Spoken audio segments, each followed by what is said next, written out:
Hey gang, Steve Bowler, also known as Stand Tall Steve. And I'm talking about traits of a good leader.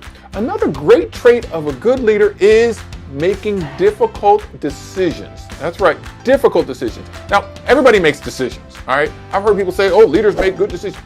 Everybody makes decisions. Come on. You wake up in the morning, you got to decide if you're going to put on socks, shoes, what clothes. That's not it. Making difficult decisions, that's a trait of a good leader. Difficult decisions are going to come. Ultimately, someone has to say something. Someone has to speak up. Someone has to put the hammer down and say, this is what we're going to do. Now, there's multiple ways to make a difficult decision. You may make it alone. You may bring other people's opinion in. You might do it together. You might gather some other pieces to it. But ultimately, you're going to have to make that decision. As a leader, making difficult decisions is the thing that separates everyone else from leadership.